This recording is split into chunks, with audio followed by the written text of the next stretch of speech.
A UFC fighter suffers from prolonged after taking hits from an MMA move that was banned up until recently. Elsewhere, Khamzat Chimaev shared scary updates about his health struggles. Stay updated with the world of combat sports with Sportskeeda MMA's news roundup. Luana Pinheiro suffered her third loss in a row to Jillian Robertson at UFC Vegas 100 via unanimous decision. She believes her opponent resorted to a disrespectful act by repeatedly using 12-6 elbows on her bottom in the closing seconds of the first round. In an angry outburst while speaking with AG Fight, Pinheiro said, "Excuse my language, but she elbowed my anus.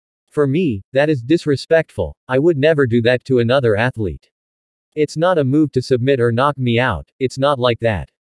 In my view, she did it maliciously with bad intentions, not just during the round but after time was up, she did it again." Pinheiro added that the 12-6 elbows, a move recently legalized in MMA, put her on strong medication.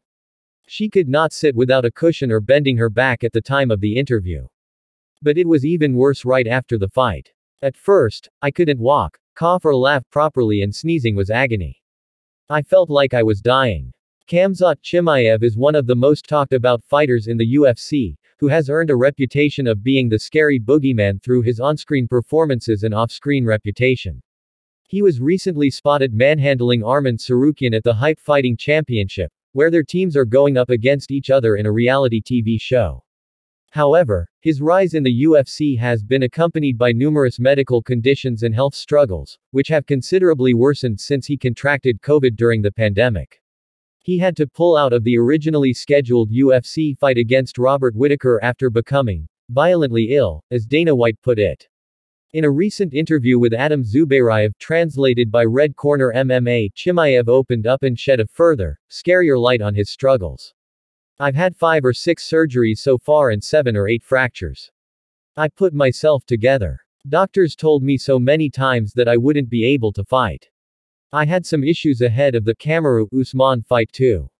I just didn't tell anybody about it. I had a temperature and we even considered pulling out." Bors added, "When your immune system is weak you can catch some infections. They removed half of my thyroid gland."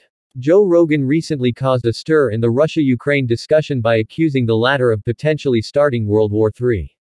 The UFC commentator claimed that by allowing Ukraine to launch American long-range ballistic missiles at Russia's military bases, Joe Biden had pushed the world toward the brink of a nuke war. Later on, he claimed that Ukrainian President Volodymyr Zelensky wanted to come on his podcast to tell his side of the story, but Rogan turned him down. Soviet-born chess grandmaster Garry Kasparov retorted at Rogan on X, accusing the podcaster of having an agenda. Rogan is under no obligation to host Zelensky, Klitschko, or anyone else. But after viciously attacking Ukraine with BS talking points, his agenda is clear if he doesn't allow for equal time. I'll also offer my services, if a chess champion isn't too threatening for him.